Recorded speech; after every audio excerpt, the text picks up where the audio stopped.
Welcome to this edition of Brains Trust. It is always a pleasure to meet an officer and a gentleman. And my guest today, and I have a confession to make, is someone I have known for a very long time, Lieutenant General Ajay Kumar Singh, the former Army Commander, Southern Army, who had a stellar career.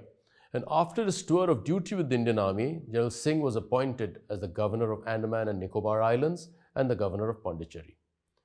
During my conversations with him, what struck me about him was his deep compassion and his desire to do good to people where he served. General Singh, I welcome you to Brains Trust. Thank you. Thank you, Subrata. General AK, I would like you to walk us as to what does it take, and not many people know about how the Army actually works. And you joined it and rose to become an Army commander. So let's start by you telling us something about your early days and then getting into the Army and rising through it. Well, Subrata, I come from a middle-class family. Father was a highly educated businessman. My mother, not so educated, but a earthy homemaker. 3 sisters. And if I was to look back, I would say a very loving family. A family that hung together. We had great ups and a lot of downs as well. We saw some great times. We also saw some stressful times. And those stressful times drew us even closer. If I was to look in hindsight, my parents didn't leave us with great wealth, though he was a very wealthy businessman. But what he left with us was great, what we call in Hindi, sanskar, and great focus on education. My elder sister, who later rose to be our ambassador in Washington, was sent to boarding in class 1 in the 50s, just imagine that. And I followed soon thereafter. So it was a happy childhood. There was no pressure to join the army or do. I was just left to study and enjoy my childhood. When I went to the Sainik school later, I had no obligation to join the army. I was a full fee paying cadet. But all my friends were appearing for NDA. I also appeared. I qualified. And there was peer pressure from my friends to join. My father was very supportive. He said, great idea. Nobody from the family in the army. So you go ahead and join. But my mother, being the only son, was slightly opposed to this. And finally, we got her around, and that's how I joined the NDA. I joined the NDA in 1969 as a young lad of about 16 years. 69 to 72 in NDA. A word about NDA.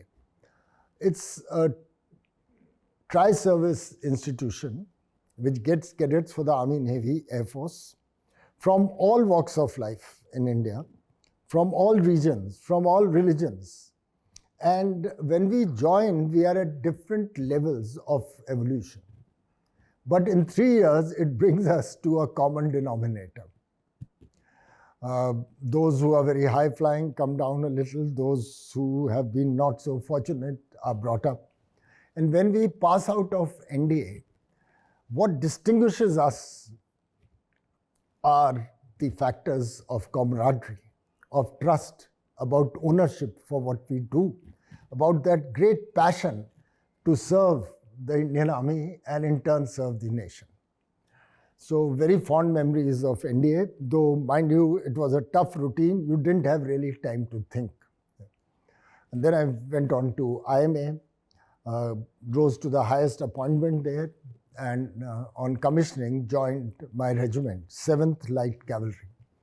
It's a 235-year-old regiment, second oldest cavalry regiment, raised in 1784 as part of the Madras Cavalry. And I was fortunate to join this regiment because I think my basic grounding occurred here. I was given the freedom to what a youngster should be doing, mixing with the troops, playing hard games, working on the tank, doing some mischief. So pulled up here and there, but always encouraged to move forward. From my regiment, I went on my first outside assignment as ADC to Governor of Himachal Pradesh. Nawab Sahib Loharu, he had been an honorary major in my regiment, so instead of being selected, I was detailed. And he used to treat me like a youngster of the regiment, keep me on riding in the morning and always accompanying him on his tours. He gave me a lot of affection. I still stay in touch with the family. But if I was to look back at that tenure, it was an administrative tenure. A lot of people, I wouldn't say get spoiled, but leave the army after doing a tenure. They get the feel of the civil. I, on the other hand, what I gained from that tenure was that I lost the fear of authority. And at a very young age of 6 years service, I had seen it at the highest level. And from there, of course, I went to Moscow for a year's training program and so on. So my question to you is that for young people who are watching this program, in the first 16 to 17 years in the military, before you become a battalion commander, there is this time when you experience and you're kind of groomed and you work with your troops, your officers. What was your experience like, and what would be your advice to the whole bunch of people who are watching you? Subroto, that's a very, very pertinent question. The first point I wish to make is, and I have a full conviction on this, very strong conviction, that once you join the Indian Army, it's your abilities and your merit that counts. I was from a non-military background. I had nobody from my family who had been in the armed forces. But I was given equal opportunities, and where I excelled, it was accepted. I was also groomed like everyone else. So the first 15, 16 years of your service, if I was to say, are service that you do with troops and in the regiment, with 1 or 2 outside assignments thrown in. Now, this is where your grounding comes in. To become a capable leader, you have to first establish your credentials at the ground level. The troops accept you as a leader, but that acceptance is based on your proving yourself to be superior through your competence and commitment. In every field, be it physical, be it mental, be it your education, be it your risk-taking ability, be it your ability to lead from the front. And I think those who miss out on regimental service in these years by staying too long outside the unit miss out an important part of their professional grooming. So my next question is, what are your recollections of your seniors?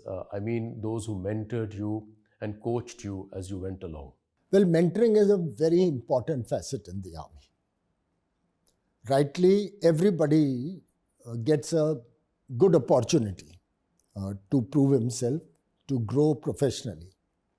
But what I think you're alluding to is role models who in turn also mentor you. So when you start as a young officer, everybody is a role model. And as you grow professionally, you realize that those were momentary passing fascinations. And these number of role models diminish. And if I can conclude this particular topic here, by the time I reached the ranks of an operational leader as the corps commander and army commander, the role models really reduced because I realized what some people did that they shouldn't have done and what some people didn't do that they should have done in those ranks.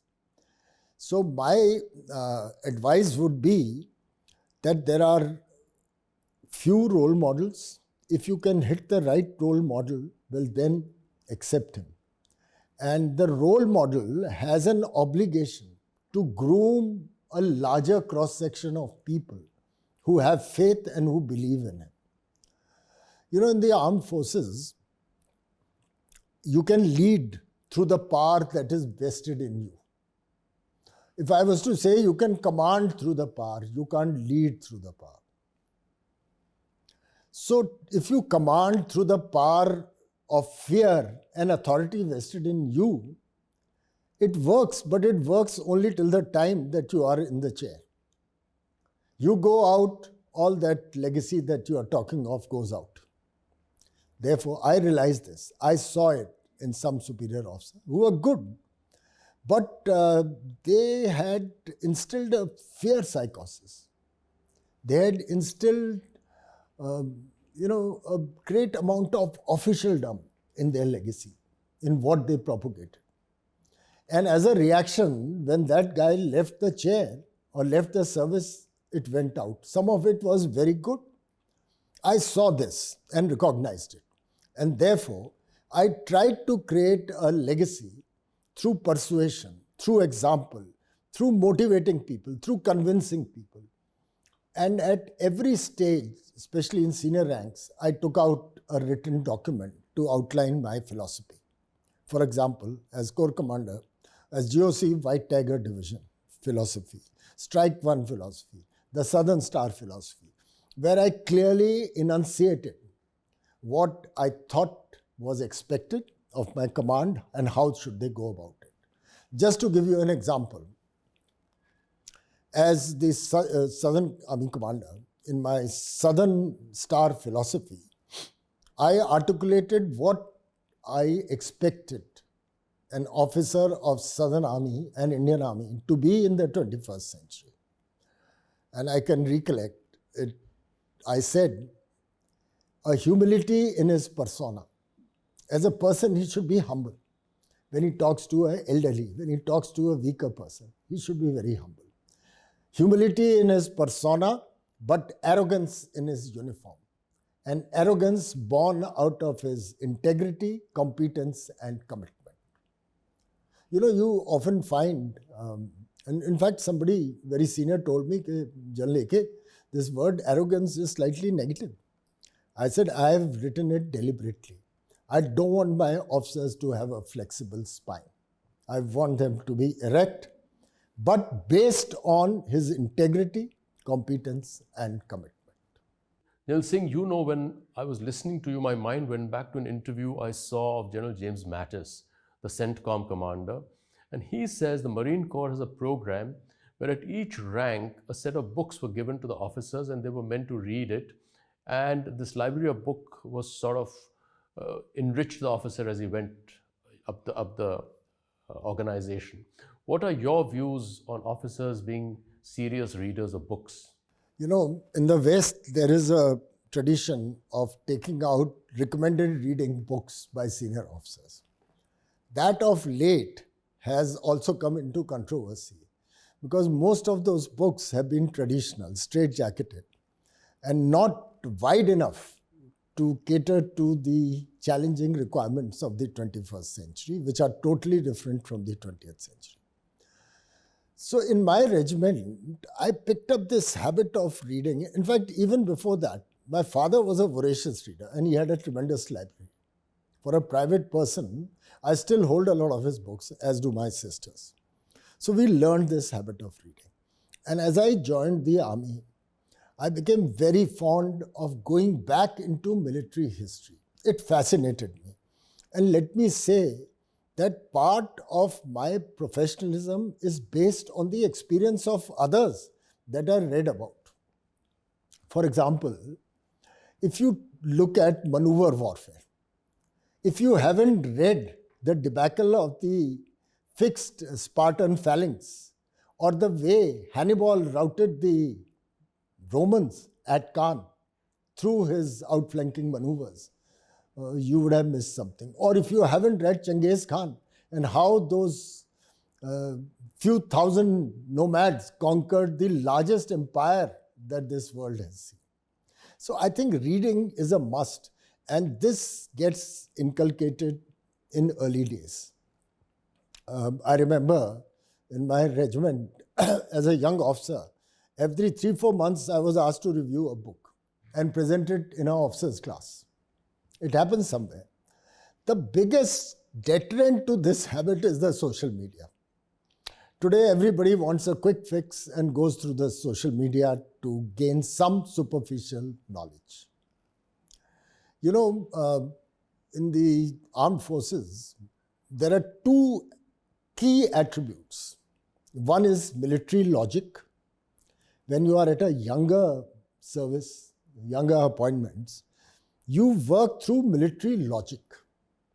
The military has its own logic, which is based on tactics, professionalism, a whole lot of things, leadership attributes, etc. But as you grow into senior ranks, and let me say at the lower ranks, it's military more a science, exactitude. How much punishment has to be given to an objective to suppress it? How much punishment has to be given to eliminate it? And things like that. But as you grow senior, the military profession becomes more an art, where the human dimension plays even a more critical role, widespread role. And therefore, just military logic is not good enough. And you need to develop what I would say military intuition. Now, what is intuition? You understand, intuition is a combination of your professional military knowledge and experience. And your professional military knowledge and experience you can gain yourself, but it will never suffice. So I think it's a great idea to inculcate a habit of reading so that you can learn from the experiences of others who have come before you. So that when the time comes, you have that background experience and knowledge to put your finger on the point of main impact, as the Germans would say, Schwerpunkt. So the next area which I want to talk to you about is the area of inclusion and diversity. The world has changed significantly in the last 7 to 10 years, and diversity in terms of gender, disability, sexual preferences are becoming real. And you have been right at the center of the strategic thinking and designing a solution to meet these changes which are emerging. And these are very important developments in our society. How does the military interact with these changes, and what kind of solutions are they looking for to meet these requirements? I think that's a very pertinent question. If you were to overall look at the military, the first thing that comes to mind is operations. So, well, our basic job is to be prepared to act as a deterrence, and if deterrence fails, to take recourse to battle.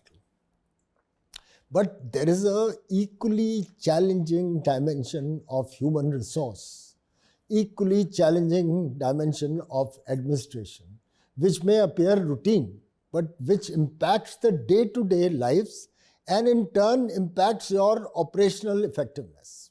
And you mentioned some of those subjects.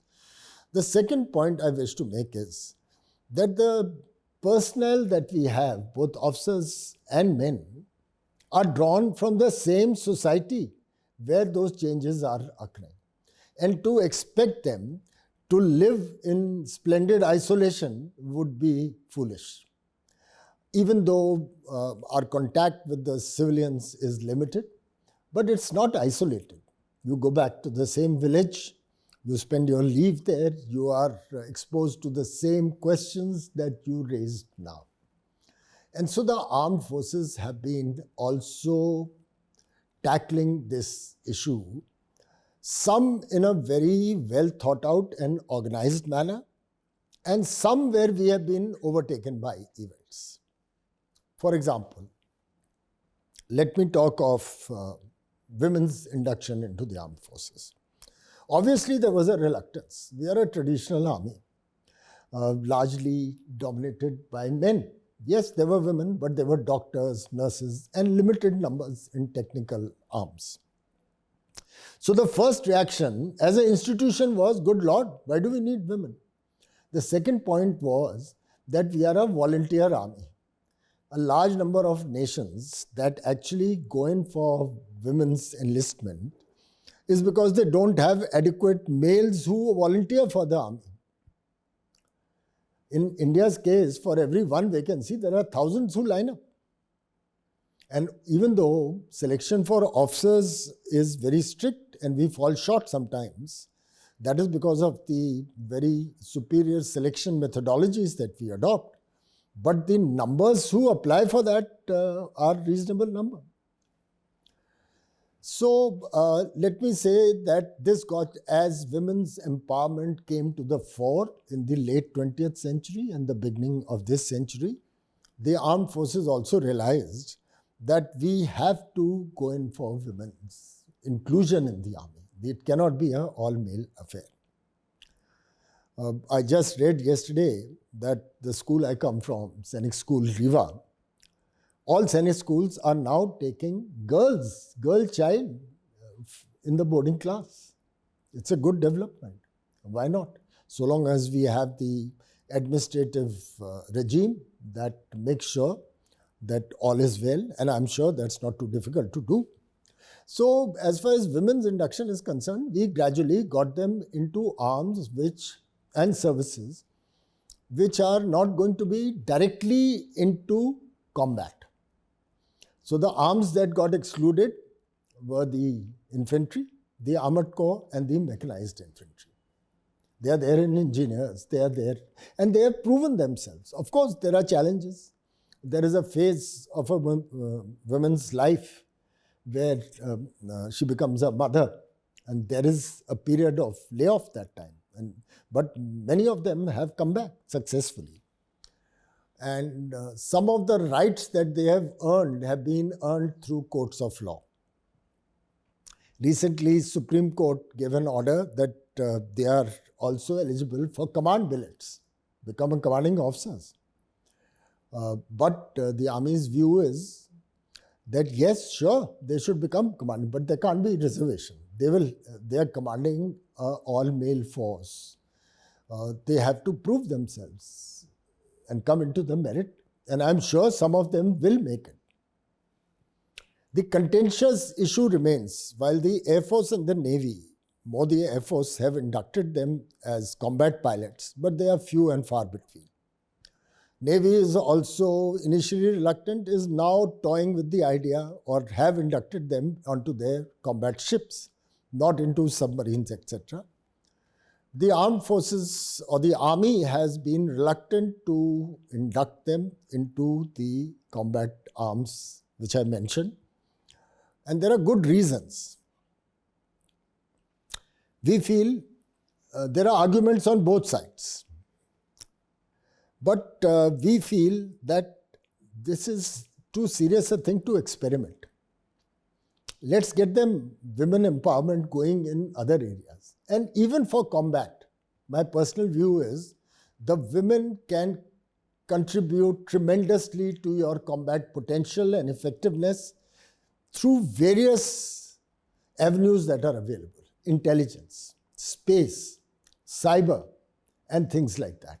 So let's use them there. And maybe tomorrow, when combat becomes more indirect, not direct, when it becomes more indirect, maybe the time will be ripe to induct them into the combat arms itself. So do you think society is putting pressure on the military and therefore the military is reacting with some amount of tokenism, or there is going to be a structural change which will accommodate and make this requirement into something positive? How is this evolving and how is it happening? No.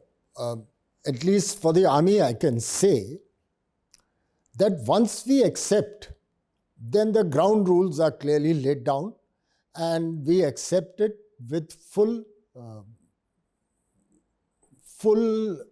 ethos that we need to go ahead with it. Some of those ground rules can be modified as we go along and get experience.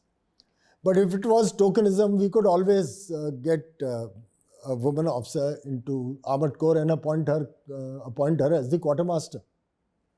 That's not the idea. If she comes into a armored regiment, then she gets into a tank, goes into the infantry, then she gets into the company. So tokenism is not what we are chasing. It's a serious business, and therefore, even if we take a little time, I think it's worth it. Now let's go to the leadership styles. You know, you belong to a generation when you started and there was this alpha male leader. But now the nature of leadership is evolving and you have seen it all. And what are your thoughts on how to balance the emotional quotient and this rather aggressive persona the man should have to be in the military? How does this work in terms of leadership style? The leadership is such a vast subject that we can have a separate session on that. But to answer your question in brief, there are two ways to look at leadership. One is those abiding attributes, those abiding emotions that are linked to the nature and character of warfare. It's a combat between two adversaries. And therefore, human emotions will always play a part. Leadership, in my view, should also not be confused with event management or entrepreneurship. Leadership is not about that. Military leadership is about leading from the front, and that hasn't changed.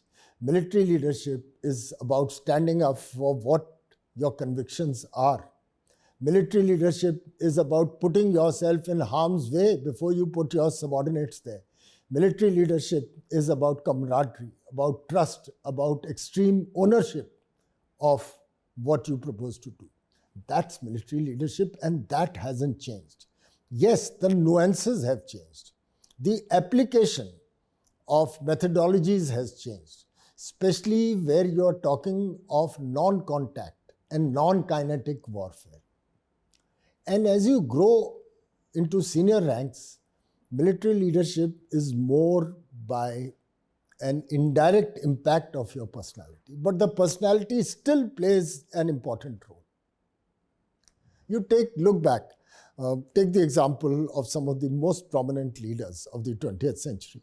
And you take the example of Rommel, Patton. You take the example of the German generals. They led from the front. They were schooled in the same school. They worked on directive style of command. They worked on, methodologies which we still try to decipher today. So while there has been a change, the basic concepts of leadership in the armed forces still remain the same. And if I was to describe this dilemma that you are saying, I would put it as continuity with change. Continuity with change. And let me say, in the Indian context, leadership is present in all walks of life. So you can ask me, what's so different about military leadership? You've been a corporate guy, military leadership is equally challenging there. Three things distinguish the military from other aspects of leadership. First is an unlimited liability contract. When you join the armed forces, you give yourself up to the armed forces. You do as you are told, you go where you are asked to go, and you perform even at the risk of death or injury. There's no written contract, but it's an understanding. But in return, the government and the armed forces guarantee you that they'll look after you and yours in life as in death. You don't find it anywhere else. The second is that military leadership is not about profit and loss. It's about life and death issues. And therefore, motivation has to be on a different plane. You cannot motivate a person to go to his death or risk himself by granting him an extra increment or a holiday package to go. It has to be about those things that I talked of. And finally, all of us are conscious. This is true world over, but more so in our context, where other institutions may not be that, let's say, credible. we realize it's ingrained in us that we are the last resort of our nation. So when we are launched, there is no runners-up. We became runners-up only once in 62, and we still can't get that off our backs. So we have to perform every time and again. Now that's my view on leadership. General Singh, there is an area which also we get to discuss in the public space. The Indian Army has evolved from the British Indian Army, and the British Indian Army is gradually doing away with the regimental system. And there is this conversation which keeps happening that should we have a regimental system or should we do away with the regimental system over time? What are your views? See, the regimental system, of course, it was prevalent, is still prevalent in the British Army and in many other armies, volunteer armies especially. It became very special in the Indian context. You know, we started with the Siladari system, where you came and joined from your own area, you brought your horse, you brought a group of men, and you joined, and you became a band of people in a regiment. And in the early years, you were paid through the spoils of war, and later it was put into a governmental or institutional framework. The regiment system in India has stood the test of time. But that cannot be the only reason to persist with it. We have units that are named after regions. We have units that are named after castes, not after religions. And in 47, we decided, rightly so, that we will persist with this system. But in keeping with our constitutional framework and in keeping with the aspirations of rising India, apart from the single class units, like you have the Sikhs, you have the Jats and so on, we also introduced mixed class units. In fact, all new raisings after 71 war were on mixed class composition. So while he may join the Sikhs, a Sikh unit today may have about 60% Sikhs, but 40% will be from various regions and castes. So we have already made a correction. But you know, this regimental system is a unique thing, and particularly as far as we are concerned. You know, in 1999, we fought the Kargil war. And I mean, anybody who's been there, I've served there as the brigade major. You see those cliffs, absolutely almost vertical. And we had to launch frontal attacks because our request for going behind across the line of control was denied by the government. So these frontal attacks, you require raw courage. So somebody once asked me, so Jalal Sahab, great national spirit that your boys could sacrifice themselves like this. I said, sure, there was a national spirit in the background. It's always there. Should be there for all Indians. Certainly there in all army people. But what really got us going was this great unit ki izzat, the honor of the unit, the regimental system. I asked one of the guys who came, I was those days posted in Jhansi, and that guy had come on leave. So I had a long chat with him. I said, what motivated you to do almost these suicidal attacks? He said, sir, how do you think I could have gone back to my village and faced the veterans who are living there to say that we couldn't attain our objective? So in the Indian context, certainly in the army, less so in the Navy and the Air Force, the regimental system is a system that has given dividends to us. And we have modified it suitably to conform to the modern requirements and aspirations. My next question is on something I know you have a very clear perspective. In the last 30 odd years, internet has become as common as electricity. And that has changed in the way we live. And more importantly, it has impacted the nature of warfare. My question to you is, are we preparing for wars of yesterday, or are we preparing for wars of tomorrow? And how are we going to protect this country in the future with all this new technology at play? I think, Subroto, I think you've asked a key question. Military history stands testimony to the fact that governments, nations, and armies always prepare for the last war. And let me say we are not too different. 62 we lost, that gave us a rude jolt, and we started looking ahead. Mountain divisions were raised. Equipment was ordered, including against Pakistan. And 65, we did better. But we had still not graduated from attrition warfare to maneuver warfare. We had still not graduated from tactical to the operational. And we paid a price. 65, we could have attained operational objectives. We remained confined to tactical objectives.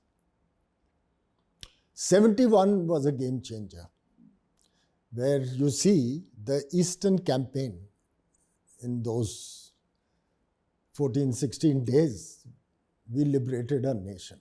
It's the best example of maneuver warfare and operational art in some of the most inhospitable terrains that you can confront. The same Indian Army, supported by the Air Force and Navy, achieved that. And then, of course, there was the Sundarji phase, where we got a fillip with import of appropriate equipment in all the three services. Tanks, ICV, BMPs for the infantry, aircraft, naval ships. But I must say, we learned the lessons poorly. And therefore, this has not crept into our DNA. And of late, what has got hold of us in a measure more than desirable is our focus on counterinsurgency, proxy war, and line of control. And therefore, when incidents like Ladakh occur, when incidents like Kargil occurred, I think it takes time to reorient. But to say that we should now prepare for what has happened so far would be wrong. Let's just take the example of China. What kind of, firstly, two nuclear-powered neighbors, two very strong nations, there is no reason for us to go to war. Because the war will be destructive for both. And whatever aims and objectives China may start with, they cannot be assured of achieving that. So hopefully, better counsels will prevail and there will not be war. But as the military, you cannot take that for granted. You have to be prepared. What if there is war? But then the question comes, what kind of war will it be? What kind of conflict will it be? It may not be an all-out conflict. It may be localized. We got surprised in Ladakh. The whole world got surprised. There was non-kinetic clash. What was used was prehistoric instruments like clubs, etc. Fisticuffs. There are many forms of warfare that are available, which could unfold in the future, and what we call the new generation warfare. There could be non-contact warfare, where you are physically not in contact but are causing destruction on each other through long-range missiles, through the cyber, through the space, and so on. There could be non-kinetic warfare of the kind you saw in Ladakh today. There could be hybrid warfare, which is an amalgam of second, third, fourth generation warfare. There will certainly be a great focus on the psychological dimension, on management of perceptions, on long-range precision capability, on third dimension capability, on lessening the human factor through unarmed, through unmanned vehicles, both armed and unarmed. You saw what happened to the Iranian general Soleimani.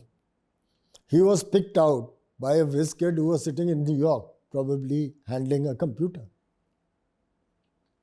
And that has come into question. These laws of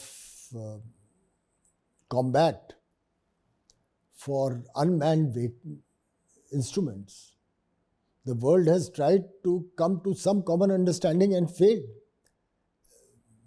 Issues of legality, if issues of morality arise out of the use, war becomes impersonal and so easy to start off. You just are pressing a computer button to unleash that.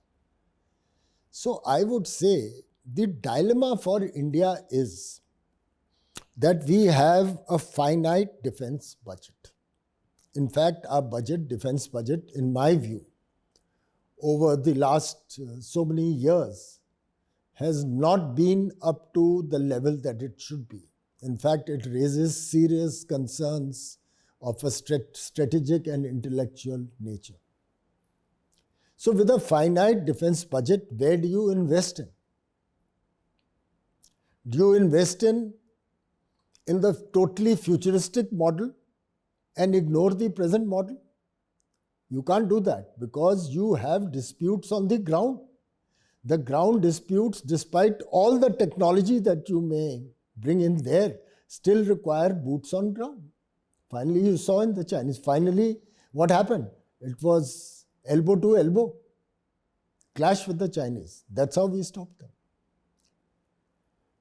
Then today there's a view that let's stop investing so much in tanks, aircraft, and in ships. Let's start investing more in the kind of wars we are going to face, low-level conflict. So to answer, this dilemma, let me classify them, the clashes or the conflicts, into two generics. One is, what is the least likely? And what is least likely but most dangerous? And the second is most likely but less dangerous. This was a question that I was faced with as Director General Perspective Planning. And your instant answer would be that let's invest in what is the most likely, even if it is less dangerous. Thomas Friedman, the famous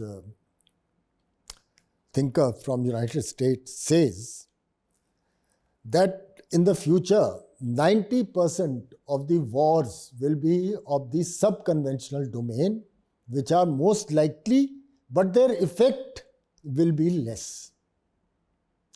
But the 10% that are remaining, which are less likely, if they occur, the impact will be devastating. So can you afford to neglect that?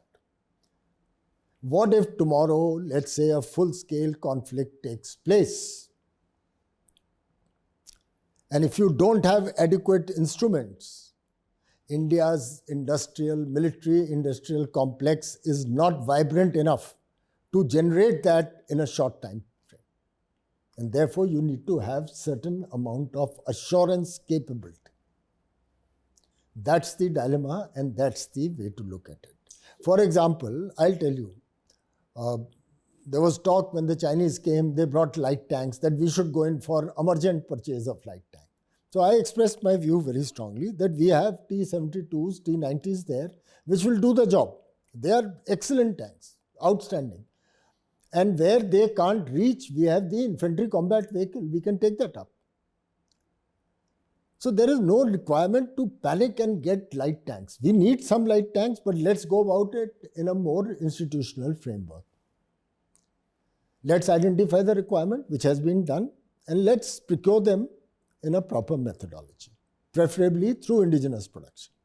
But what we need to invest on is the unmanned vehicles, the drones, the swarm drones, which you are hearing of these days. Now, those, unfortunately, we don't have the time luxury to wait for indigenous trial and error method. And therefore, while we didn't invest in this some time back, we have to pay the price of importing them. That has to be done immediately. We are late starters in the cyber domain. And we have to get up there. We have to get up our space. Luckily, we are fairly independent on this capability. So, if you were to be accountable for the security of this country today, what were the few things that would keep you awake at night? I don't think it would do any good for me to keep awake at night. But what I would then need is a very clear focus. Firstly, what are the threats and challenges? Out of those threats and challenges, what are the priorities that is going to hit us? Having prioritized those threats and challenges, then what is the kind of deterrence we need against them so that they don't take that chance? Should they take that chance, what is the kind of capabilities we require to punish them? Now, that is how I would go about it. That's how, because I've been Director General in Prospective Planning, that's how we go about it. Unfortunately, our procedures are too cumbersome. Let me give you an example.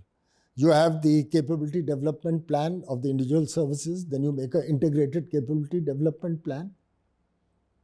And at the end of it, something that is on the lowest priority gets through, the top thing gets thrown on the side. See, I had once, when I was leaving the chair, then Defence Minister asked me, General Sahab, what is your experience? Can you share? I said, sir, if I was to sum up in one word, I said, make people accountable. So when a defence finance guy, let's say, negates a proposal, it's so easy to negate a proposal.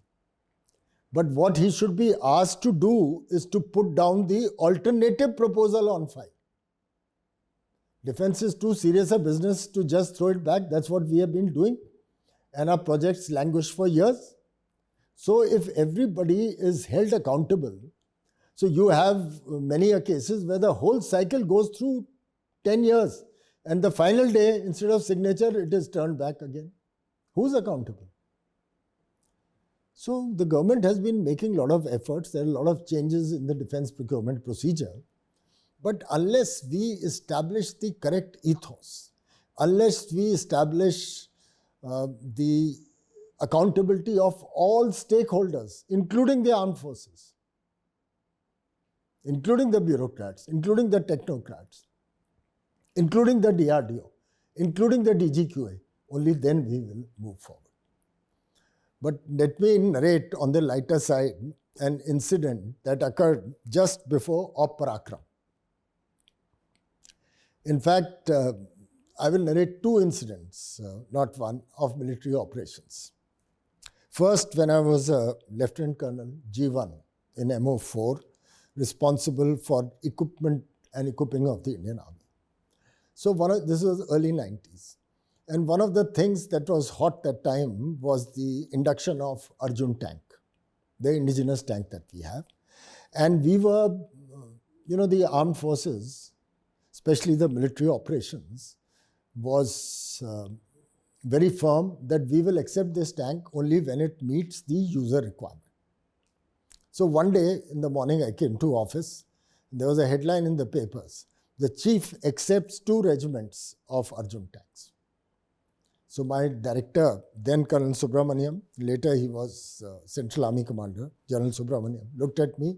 So as the desk officer, what are you doing about it? I said, sir, I'll put up a short note. So computers had just come in. I just wrote it in my hand. And I'll give you it was just a half-page note. And the heading was Induction of Arjun Tanks. That referenced newspaper articles.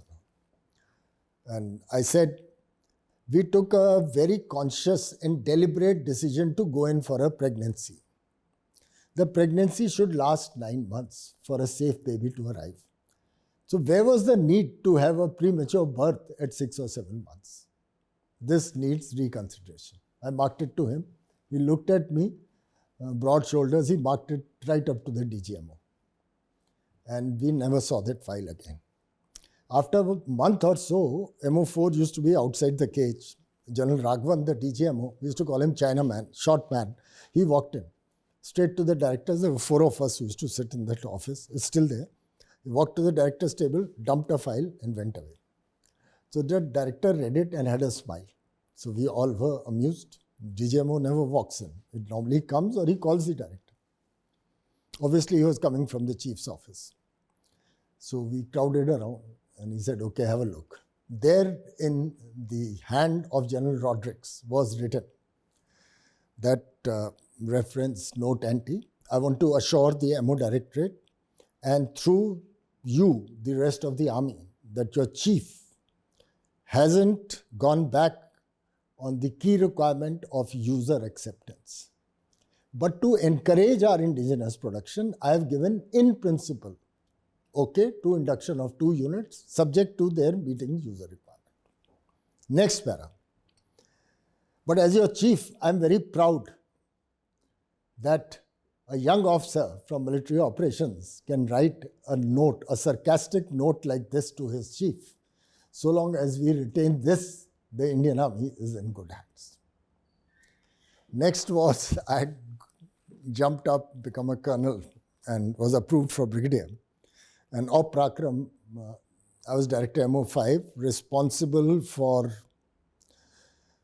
mobilization and combat capability of the army. So as we were mobilizing, there was a scarcity of tank ammunition. So the DGMF put up a note to the chief saying that there's a crisis and the chief needs to be made aware. So the Master General Ordnance was asked to make a presentation. And the hall was full of all top brass. And I was the only pipsqueak colonel since it was my basic desk sitting in the last room. So the MGO gave out the statistics. He said, yes, sir, we are below the minimum level. But in 1 week's time, we are getting 50,000 rounds. In 2 weeks' time, 100,000 rounds. And soon enough, by the time the army is ready to go to war, we'll have sufficient. So General Padmanabhan, who had a wry sense of humor, said, I still remember, he said, so, Jogi, you are telling me that as your chief, I need not take a discipline as yet. So everybody laughed and we were to move to the next agenda. So as he started, I said, sir, excuse me. So he looked back, he said, come in front. So he said, yes, young man, what do you have to say? I said, sir, I fully appreciate that my chief should not take a discipline. But as your Director MO5 responsible for the capabilities of the Indian Army, I would suggest that the chief keeps a glass of water and a discipline next to his bedside and on his office table. You may need to take it at short notice. You know, my DGMO's whiskers started going a pipsqueak of a colonel talking like this. So he said, please explain. So I said, sir, the problem has arisen because the Ordnance Factory Board ammunition hasn't met the mark and we have rejected large-scale ammunition. The solution is based on the same ammunition.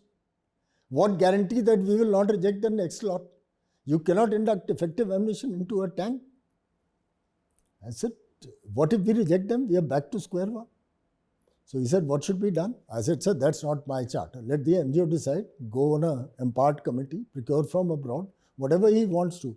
As military operations, we want a minimum level of ammunition.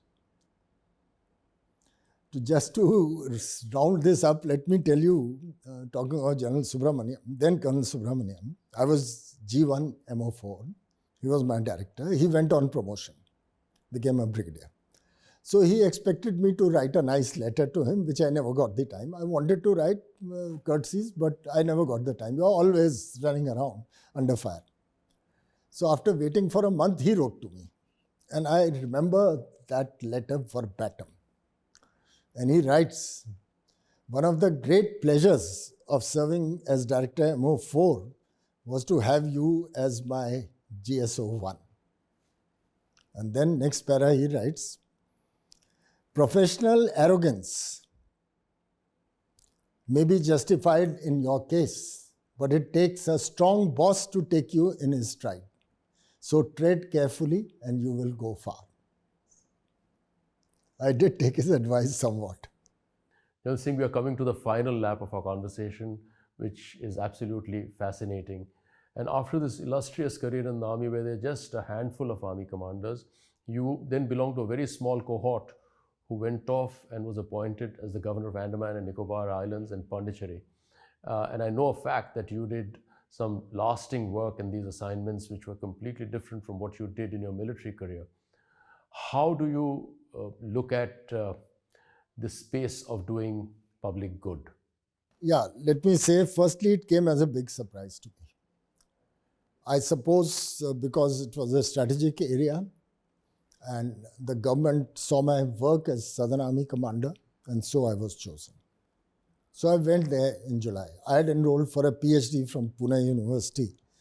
And when this came, I remember the Home Minister asking me to come and fill up some forms. He says, we can't get your address. I had to search around, finally get through to you. So I said, sir, do I have a choice? He says, you are very senior. When the government has chosen you, it's up to you. Sign here. So I signed the willingness and whatever form there was. And I reached Andaman on the 8th morning, 8th July 2013, when I was sworn in. So as I was at the VIP lounge of Delhi airport with my wife and younger son, there was a commotion, and who walks in? Then chief of the BJP's campaign committee, Mr. Modi. And I had met him as Southern Army Commander a couple of times. So I introduced myself again and apprised him where I was going, and he wished me well. And I must say, both with Dr. Manmohan Singh, part of my tenure, major tenure under Prime Minister Modi, I had a great amount of understanding and support right from the top office. And that enabled me to work. And Subroto, right at the beginning of my tenure, I took two decisions. One is, generally the Lieutenant Governor's tenure is not written, but convention is 3 years. The Governor's is 5 years, since this is an executive assignment. But there have been people who have been moved early. There have been people who have stayed for very long. So I decided, since I was staying alone, my family was here, I decided to treat it like another army mission. So 3 years tenure, and I said I'll not seek extension. Second was that, which is, I think, my main plus point, that I've never taken anything that is not authorized to me. So that was the second cornerstone.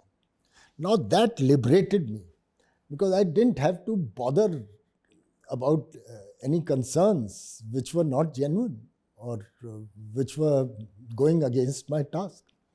I was there on a mission, in a mission mode. In fact, my chief secretary once told me, sir, you seem to be a man in a great hurry. I said, Anand, I'll stay here for 3 years, maybe slightly longer, to the government. And I want to do something for this place. So let me just, and I won't blow my own trumpet, but recently, 4 years after I left, a journalist wrote a piece on me from Andaman. You know, you are not remembered when you leave the chair. But today, I have so many friends, common people from Andaman who are in touch with me. When I left, I gave an emotional speech and I said, I'll remain an islander for life, at heart. So a lot of them touch base with me for help, for advice, and I do whatever I can. So for a few months, I found the administration to be sluggish, not keeping pace with me. So one day, and I used to keep telling this to my chief secretary, the DGP, the PCCF, why the hell do you guys take so long? I'm giving you clear directions. In fact, my predecessor told me, and a lot of other people also advised me, senior people, that you are going to deal with the bureaucracy, so don't write anything on file, just initial it. And Subroto, I flouted that. I wrote detailed directions on every file of import with what was expected, how was it to be done, who was responsible, what were the deadlines. So there was nobody in doubt. I told you that I had no vested interest. And because I took this position, I hurt a lot of vested interests there who ran a signature campaign against me. I mean, every week somebody or the other would write to the Prime Minister and all, but of course they have their own inputs, and I was given full support.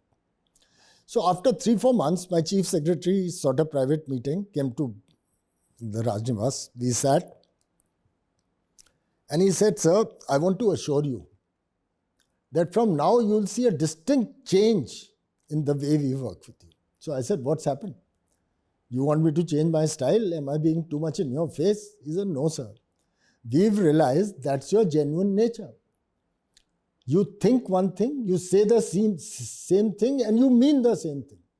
He said, "We are used to a different world where the boss says one thing, means something, and doesn't want us to do anything."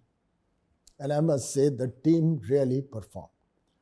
And let me say, it is very rare, a large amount of those officers from IAS, police, forest, still serving, some in very key positions in Delhi, are friends and stay in touch. So somebody asked me, in fact, there's a guy who's trying to write a book on what made me tick. How could I get this additional amount of work through the same administration, which people accuse of not delivering with the same gusto and speed? And I said, look, first was, of course, the support and blessings of the Prime Minister, because we are a union territory. And right from finances to, approvals beyond your sort of responsibility, you need the blessings of the top. And I took suo moto decisions, and I was fully supported by both Dr. Manmohan Singh and more so by Prime Minister Modi now. Second was the love, affection, and confidence and trust that I was able to generate among the common people of Andaman. They trusted me. Not so easy to earn that. They're very literate. They're demanding. I was open. I used to cycle around, meet. The fisherman was missing. His wife could walk into the Rajnivas, and I would pick up the telephone and ring up the CNC to send out a patrol vehicle or a recce aircraft. The third was the team. I realized that you can't do it alone. It has to be the team. So the team was, hitherto there was no team. Everybody was an individual. I galvanized them into a team.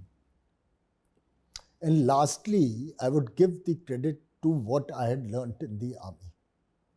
And that was, again, the same thing: integrity, competence, commitment, and passion for your job. Take everybody along, be transparent. Once the decision is made, then just push and get it done. So it remains a very satisfying tenure for me. A lot of people say, "Sir, you could have stayed longer and done more good," especially people from Andaman. They still write to the PM that we want him back, that he is the Lieutenant Governor who. But Subroto, I was able to achieve what I did because I had those two terms of reference for myself. I was not seeking anything. So I could be upright and do what was my duty. Jhansi, we've spent a few great days with you. You telling us about a whole bunch of things. This is your program, so over to you to wrap up the conversation. Well, Subroto, thank you for giving this opportunity to talk to you. And I'm sure through your medium, this will reach out to many more people, some who are already serving and some who are aspirants. And if I think, or if I wish if my story could motivate some of them to join this great institution, the Indian Army, I have no doubt, no hesitation in saying that whatever I am today, it's courtesy the Indian Army. Well, there have been other contributors. I won't deny that. My family, friends, a whole lot of things, my own focus. But the credit must go to the Indian Army. It gave me those kind of opportunities which I had never thought of. It took me to the highest places. It gave me a chance to serve the nation. And I'm really grateful. If I was to rewind the clock, it would be no other way. There were highs Yes, there have been lows, that's part of life, but I got the confidence to meet these highs and lows with equanimity, never losing my balance. Sometimes people do talk of me as AK-47, but yes, those things are also required. You have to push. The leader must know where persuasion is required. The leader must know where a strong push is required. That's the hallmark of leadership. It's been I say, very enjoyable and satisfactory journey, and I intend to continue to serve the nation and the Indian Army in whatever way I can in the future. Thank you. Thank you very much, General A.K. Singh, for your time. It was a pleasure having you on Brains Trust.